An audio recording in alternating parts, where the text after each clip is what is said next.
rocket to the stars. I'm Guns for Hire from NextGenTactics. This is some search and destroy on launch, and this is again from the night when I was actually able to play with my buddy, an old-time gamer friend, Spiderbite. We finally get together. We don't, the problem is, and I know some of you guys were asking, why can't you guys play together, or whatever.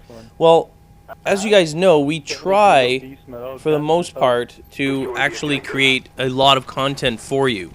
And in order to do that, we have to more or less be playing different things at different times. I mean, he's playing zombies to get that content out, and I was doing deathmatch. I mean, I'll still be doing deathmatch and free-for-all. Hopefully, once we get a lot of these done, I can get a little more fun sort of type videos out for you. A little more wow, kind of like, hey, that was cool. Such as our agency, our handgun-only clan. In doing stuff like that. Well, I was going to say, I used to have an account called Optic Foobar, and it was kind of it was more or less created because of Modern Warfare 2 and all the quick scoping going on, and basically all I did was hard scope all the time. But in this game here, there's no real point in doing, anything against quick scoping because they've gone overboard and actually basically ruined sniping. I mean, I didn't like all the constant quick scoping going on in Modern Warfare 2, but I don't think that it deserved to get nerfed as bad as it did in this game. Like, I mean, they totally ruined sniping.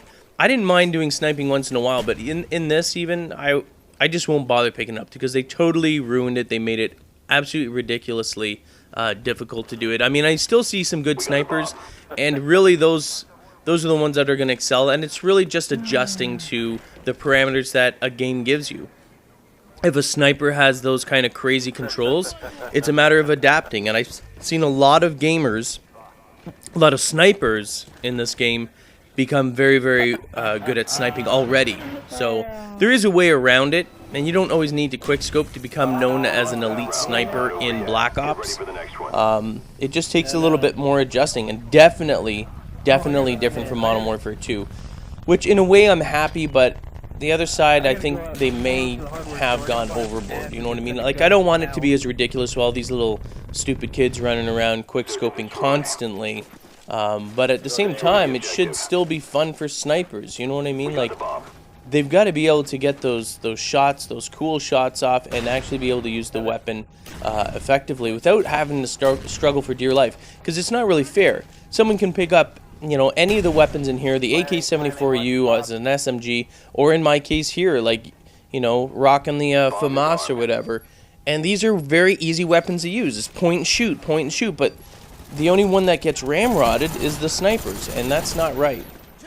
Oh yeah, I like this. I think this was close. No, I still got a teammate. I thought it was just a clutch situation, but it really wasn't. I just ended up getting some good kills here.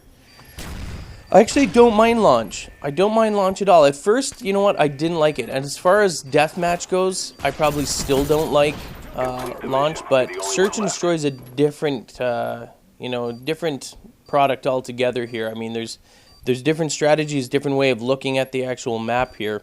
And while, team deathmatch I don't struggle, I do find search and destroy to be a little bit easier because you have defined areas. You know where the enemy's going to go. Therefore, you can establish areas, safe sort of areas like where I was. It's nothing complex, but the fact that you know that you can stay around there, sort of stay out of sight, and by doing that, you get the advantage, and usually you can get the kills there. Camping or not, that's the way the game is played. I think I totally drive this thing, waste time, and I don't find anybody. Oh, no. I just assumed that. A lot of times, and you know what? I've actually changed. I don't use the RC car anymore in search and destroy, like just recently from playing this. I don't like the idea. I mean, yes, it can be very effective as well. Oh my god, look at those shots. I should have been burst firing that, but anyway. I find the RC car kind of problematic. I mean, this is such a dynamic game. Look at that. Should have placed a claymore on there and ducked out. But I find it such a dynamic game that you really can't afford to just be static and driving the RC car around. The RC car has a lot of advantages, though. I mean, in terms of using it, yeah, I know, people are saying that the spy plane is a little more team-oriented, and it is. But the RC car provides advantages that you just can't sort of overlook. The fact is that it's kind of like a reconnaissance vehicle. Even if you don't kill anyone... Oh, I love these actually things. I got to start using those more often as well, the motion sensors. I think those are brilliant. Anyway, the RC car is a reconnaissance. If there's a bomb area and you have an RC car, if the bomb's planted and it's a 1v1 or a 1v2 clutch, it's a great way to sort of enter the area and sort of take a look around without having to put yourself at risk, provided that you don't do a dumb mistake like what I did and launch the RC car in an obvious spot where I was standing like right in the middle of this walkway, which is absolutely stupid. You just don't do that.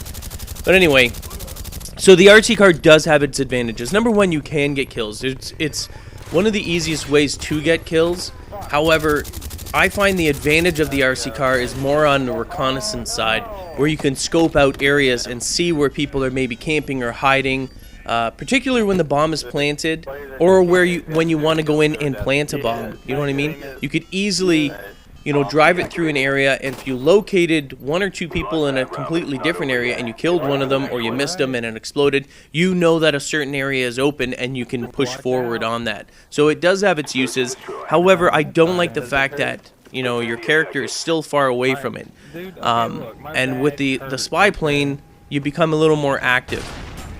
The only downfall for me with the spy plane, while it is effective, is there's always some people that use Ghost. And when you're using Ghost, the spy plane will not see it. And that is deadly. When you forget, or when you're, relying on the spy plane to actually see people, and even if, say, there was 3 people left and 2 people were lighting up on the map, and the other one is sort of obviously in Ghost mode, it's natural instinct, it's natural for you to actually concentrate on those 2 red dots. Meanwhile, the guy who has Ghost could be like right on your ass and ready to kill you, and then you make that mistake. Oh, I sound whored that guy. Big time. Sound whore for the win. Anyway, so you gotta watch that, and that's the problem. I don't like things like spy plane because they make you radar map dependent. And when you start depending on that, rather than looking at your immediate surroundings, listening, like what I do, sound whoring, and basically relying on your own thoughts and your own ability to understand where the enemy would likely move. Because, I mean, most of my kills come without having any spy plane, because you're constantly aware of it. You're constantly thinking, okay, you know what, the enemy could be right around the corner at any second. Stay alert, stay on top of it, stay frosty, as they say. So when the spy plane comes in, you get lazy. You get lazy because you're like, oh, there they are. They're obviously right there. You actually do, and no matter what, even if you're really, really good, a part of you will actually start, like here, I'm looking at the reds, I'm like, oh, I push forward on the other side, totally ignoring anything on the side there, and if someone had Ghost Recon or whatever, they could have easily just been hiding in that middle alleyway there and smoked me. Did I get him? Yeah, got him.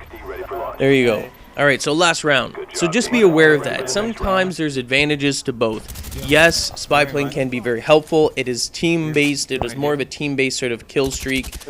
But again, like I said, it makes you dependent. It's chasing red dots, as I always say. Chasing red dots is very, very dangerous, no matter what game type you're in.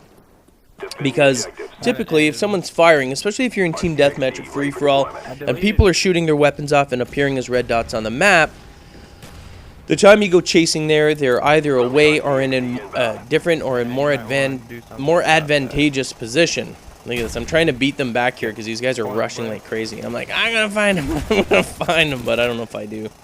Do I get him? Do I get him? Do I get him? Come on. Dirty, dirty. Oh, yes, yes, yes. We're chasing. Ring around the rosy. Oh, my God. That guy's totally running like crazy. Ah, what a rip. Anyway, and look at the spot that I was in. Seriously?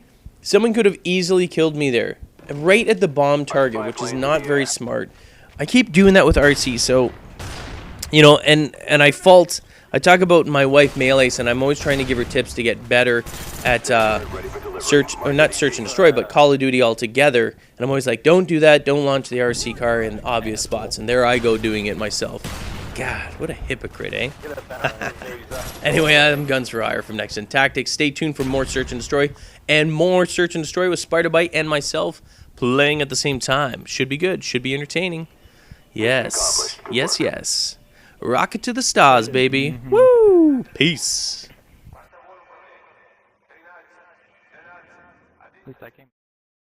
Get the latest updates and stay in touch with the NGT community with their all-new Facebook application. Check the description of the video for details.